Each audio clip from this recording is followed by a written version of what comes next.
आवै जान मुलाकात कलहो, अखिए से दिलवा के बात कलहो। ना दादा हम ना आ जाओ। आवै जान मुलाकात कलहो, अखिए से दिलवा के बात कलहो। मिल के हम प्यार करो मन करी जितना।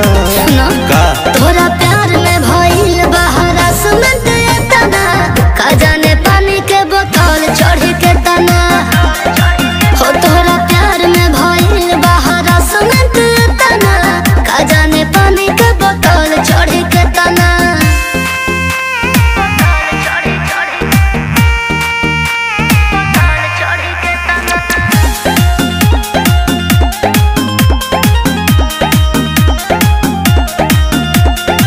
काहे तू हमके सतावेलू, मिले ना जल्दी से आवेलू।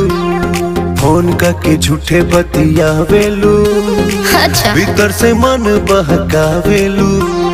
हनु बाबू सोना जानो तू काहे कहे के पुल्हावा तारो हमके रही रही के। ना हो मिले अब जान ढेर करा अब लेट ना। छोड़ ना अरे आवा। तोरा प्यार में भइल बहरा सुमंत तना, का जाने पानी के बोतल चढ़ के तना। हो तोरा प्यार में भइल बहरा सुमंत तना, का जाने पानी के बोतल चढ़ के तना। बतावा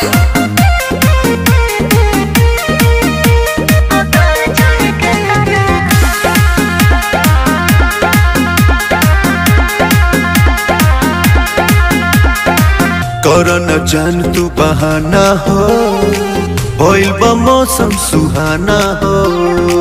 कहता तो से दीवाना हो, अच्छा आज यू है ठिकाना हो। हनु सुनो साहिब करम तनी वेट कर हो, थोड़ा प्यार में यार कोऑपरेट कर हो।